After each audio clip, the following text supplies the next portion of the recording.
Ito, tourist camp. Tourist camp po, tabing kalsada. Tourist camp yan. Pinaparentahang mga kubo.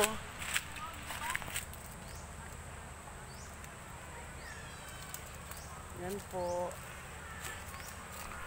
Yung ilog. Yan po yung pwesto namin.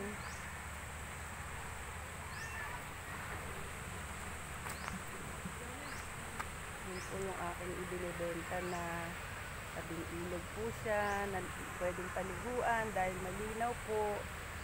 Yan po. 300 square meter more or less. May mga kainito star apple na po na namumunga. Ilang puno na po yung star apple na inaanihan ko kada Marso. Yan po.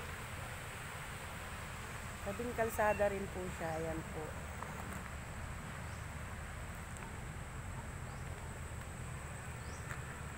Doon po sa kabilang kalsada doon. Sa kanan po ay papunta sa barangay ng Pinukan at ang eskwelahan.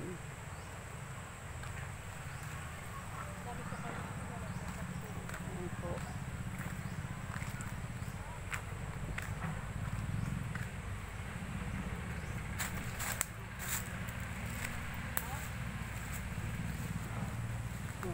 Na rin pong kakao na namumunga. Yun po ang aking tinanim na 2 punong langka ay namumulaklak na rin po. Pati po yung nyog ay nagbubunga na.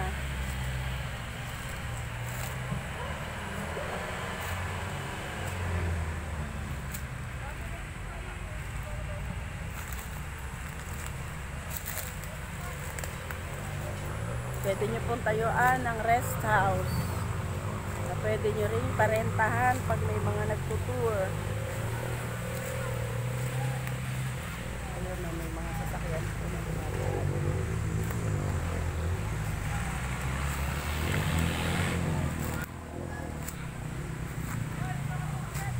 Mga dumadaan po sa ilog.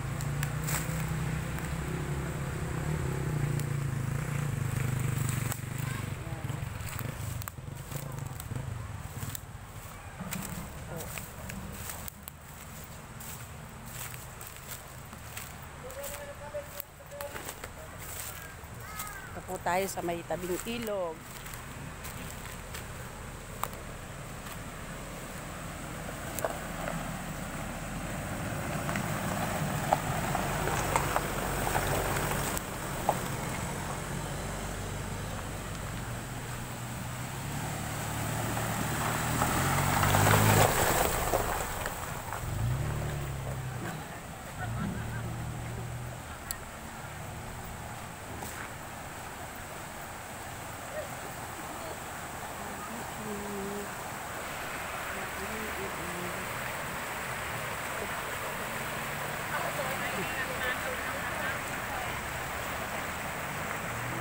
Dito po nagdadaan sa tabi ng lote namin yung mga 4 wheels.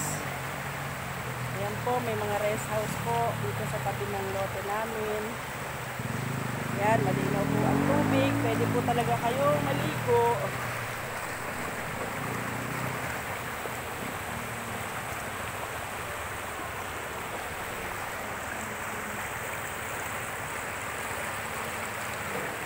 Yun po yung tulay na dinadaanan namin, pwedeng nakamotor.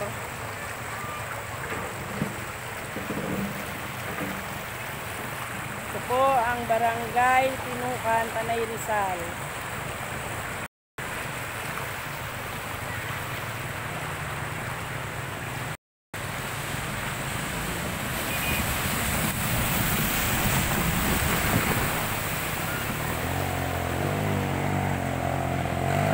Pwede rin po kung ayaw idaan ng motor sa tulay, pwede rin po dito.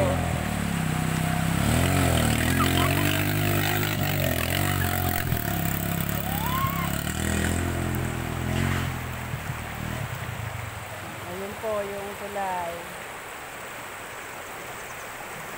Yan po ang Loretas Bay. Ito po yung amin.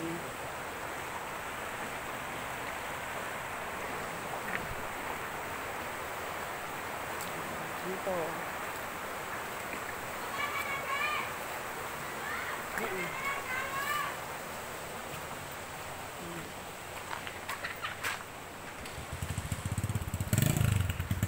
Ayan po, corner lot po.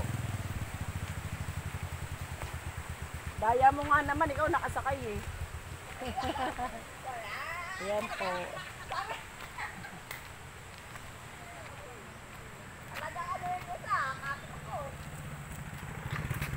Ayan po si Kagawad Maret, ang aking driver buddy. Bala ka naman patubo. Sa 400. Tanod ko yan eh. Alin po?